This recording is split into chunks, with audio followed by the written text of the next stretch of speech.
Hi there, and welcome back to Get Well, Live Strong. I'm so glad that you're here. So let me guess, you're over 50, or maybe you're closing in on it, and you realize that something in your body just isn't right. Something has changed. Maybe your weight's going up. Maybe you've lost energy. Your drive that you used to have got up and left while you were taking a nap. Or maybe something more serious. Maybe you've been diagnosed with a chronic illness like type 2 diabetes, high blood pressure, heart disease, rheumatoid arthritis. Maybe you have a hard time sleeping, and people tell you that, well, older adults just don't need to sleep as long. And you begin to think that this is a natural progression of aging and that you'll just have to accept it. Well, I have to tell you from my own experience, that's absolutely not true. You know, I know that genetics may play a part in it. Sure. You know, you say, well, my mama was overweight like I am. My grandmama was overweight like she was. And Big Mama was overweight like that. But you know, I have a feeling that more probable than that DNA that caused you to have your blue eyes and curly hair and freckles,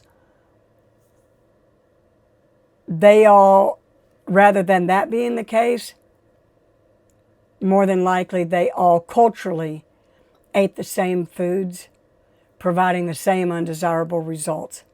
But you know, people today, like you, are realizing that your health is failing, and if you don't take action, it won't be pretty and it won't end well. So if you're ready to take the change of course in your life, take your life back, take your health back, stick around. You'll be glad you did. But if you're not willing to give up what's making you sick, you probably should go ahead and click off now and enjoy that candy-laden 1,000-calorie milkshake that you love so much while you still can, because it won't be long. Go ahead, I'll wait.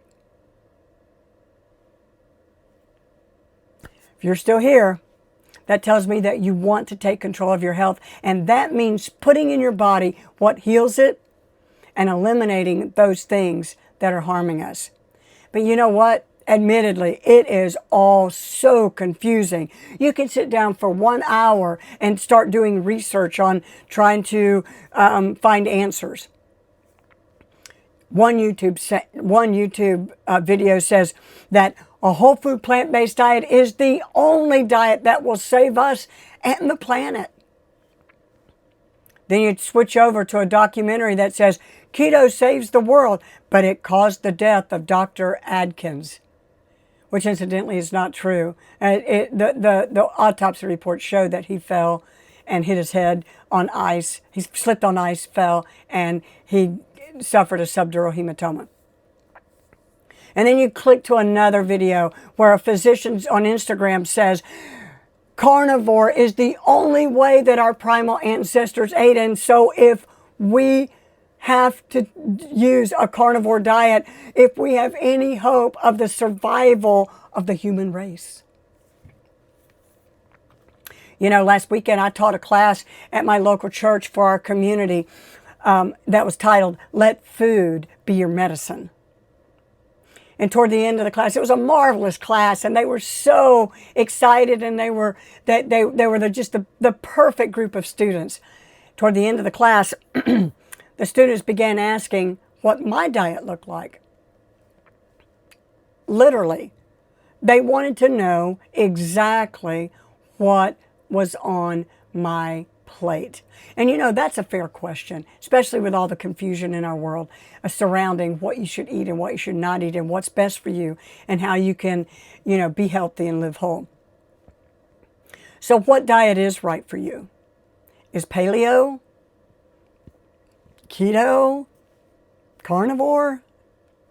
Well, the answer is yes, no, maybe, not yet, temporarily, Absolutely.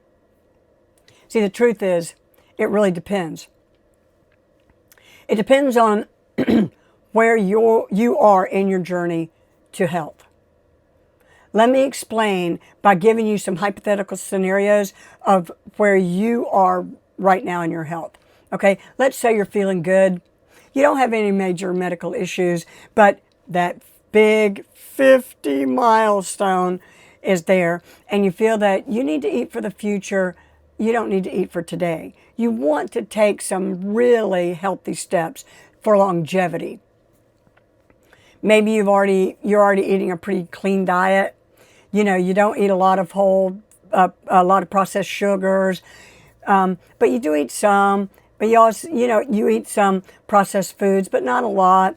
You just want to be healthy for the long haul. Well, chances are, if that defines you, and it truly defines you, you may be fine on a paleo or Mediterranean diet, because both of those diets eat very wholesome, very fresh foods. But my guess is that doesn't define you. Otherwise, I don't think you would be watching this video. So maybe you have one or more diagnoses associated with a chronic illness. Maybe you're concerned about the way you're feeling, and the doctor tells you that they are concerned about your health.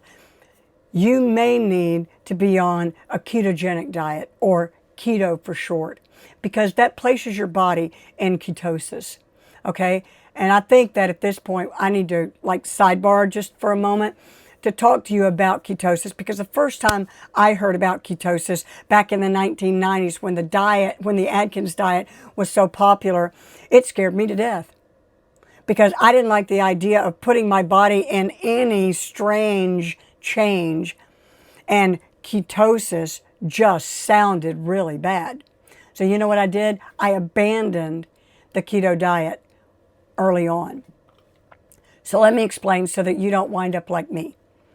Ketosis is a natural metabolic state in which your body makes molecules called ketones. And for many people, especially those with insulin resistance, type 2 diabetes, nutritional ketosis can have a lot of meaningful benefits. Here's a few. Number one, it improves blood sugar control. And that may lead to lower fasting blood sugar, smaller blood sugar spikes after meals, lower ketosis, lower hemoglobin H1C, hemoglobin A1C over time, and reduce the need for diabetes medications. Number two, it lowers insulin levels. And because fewer carbohydrates are eaten, the pancreas releases less insulin. The body may become more insulin sensitive rather than being insulin resistant over time. And those lower insulin levels can make it easier for stored fat to be used for energy, which brings us to the number three benefit of being in ketosis. It encourages fat burning. When the glycogen stores are depleted, the body relies very heavily on stored body fat. The body becomes the primary fuel source. And so many people find weight loss easier because of the fat oxidation increasing. Number four, and this is critical when you are trying desperately to lose weight, it reduces hunger. Most people report that they have far less frequent hunger. They feel fuller, and they have fewer cravings, particularly for the sugary type foods. Number five, ketogenic diets often lead to lower triglycerides and higher HDL cholesterol, which is the good cholesterol. Number six, it may reduce fatty liver. Reducing the carbohydrate intake and improved insulin sensitivity can help decrease fat accumulation in the liver, particularly in people with metabolic disease called fatty liver disease. Number seven, ketosis actually provides an alternative brain fuel. The ketones readily cross into the brain and can be used as fuel. A lot of people report that they have better mental clarity, improved focus, they're more stable energy throughout the day without highs and lows associated with that fluctuating blood sugar. And number 8, they may reduce inflammation. Studies have now suggested that ketosis alone can help reduce certain inflammatory markers. And number 9, it just provides stable energy. Energy often feels steadier throughout the day. You don't have those highs and lows.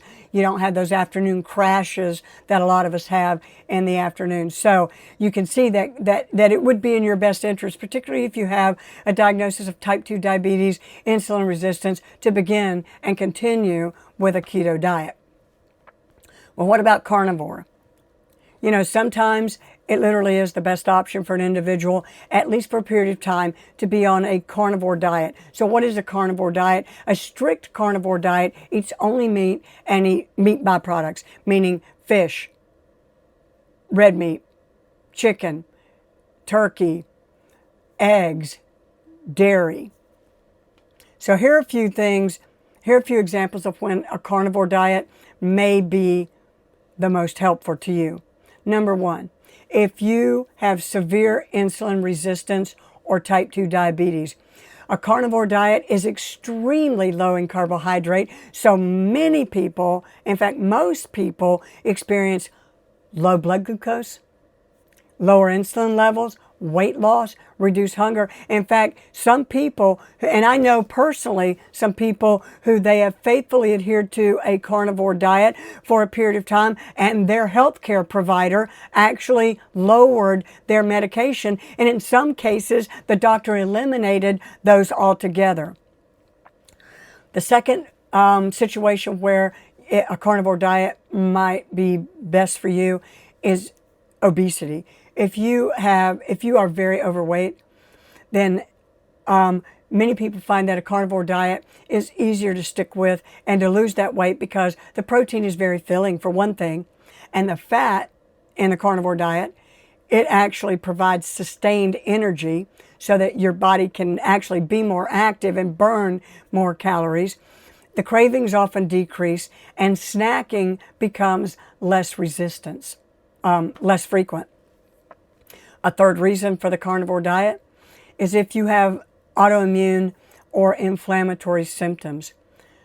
Individuals with these conditions like rheumatoid arthritis, inflammatory bowel disease, IBS, they report significant improvements of those symptoms using a carnivore diet and adhering to strictly a carnivore diet. Another thing, it almost sounds counterintuitive based on what we've been taught, but number 4 is if you're having digestive issues, because we've been taught that, you have to eat the veggies, eat the fiber, but a lot of people that they have bloating, they have gas, irritable bowel syndrome, they report significant improvement after removing those plants, particularly those plants that are high in fermentable carbohydrates. And number 5, if a person is having difficulty controlling their appetite, carnivore diet may be for you. You have less hunger, you have fewer cravings, you have longer lasting fullness. So that might be a weight management tool for you. Another reason that a carnivore diet might be for you is just for the simplicity of it. If you're like me, you're not a very good cook, you don't you're not very creative in the kitchen, a carnivore diet might be good for you because it removes decision fatigue because you just eat meat, fish, eggs, animal fats, and sometimes dairy, depending on the version of the carnivore diet. And another reason that you may prefer and may want to go to a carnivore diet is if you have food sensitivity, because you can do an elimination diet. Just go to a carnivore diet, and then when your symptoms improve, you can begin reintroducing those foods one at a time to see which foods you can tolerate and which foods you can't. And so for that reason, a carnivore diet may be the best approach for you. And it's really kind of simple. I mean, there you have it. I mean, really, you know, if you've been diagnosed with a metabolic disease, if you're overweight, or if you're just kind of feeling bad and you want to feel better and you feel the need for a drastic change, then, you know, is the carnivore diet good for you? I would say yes, but with a caveat. If your current diet consists of a lot of sugary stuff, high carbohydrates, very low protein, low fat, otherwise known as the standard American diet, you'll be more comfortable doing what I call a step-down approach. Now, that step-down approach takes things one at a time. The first thing that you would do on a step-down approach is to eliminate sugar and ultra-processed foods. Then, start reducing starches and grains. And then transition to like a whole food paleo style diet. Then, if you are still having symptoms or you want to go further, you're wanting to improve, then transition to a ketogenic diet. And then if you're still having some issues, then you may consider a carnivore diet. So your primary goal is not to transition from what you're eating today all the way to a carnivore diet. It is to restore metabolic health. You may be able to go to a paleo diet and everything's great. You may need to transition to a keto diet. Everything's great. You may, if you've been ill, if you either are very ill or you have been chronically ill for quite some time, it may take longer. It may take carnivore. What you need to do is follow your body, what it feels like, what it sounds like, how it's doing, and adjust your diet in that transition, step down until you find where your body is supposed to be. You know, I honestly believe that if you follow these steps, you'll be better. So let me leave you with these steps. Number one, I want you to be honest with yourself. Be honest with yourself at where you are. If you are eating a standard American diet, own it. If you are eating too many sugary things, own it. If you just don't feel well, you haven't told the doctor, but you know something's not right, own it. Number two, make a decision to restore your metabolic health. You take charge of your metabolic health. And then number three, prayerfully determine for yourself what diet or combination of diets will be suitable for you. Number four, make a plan.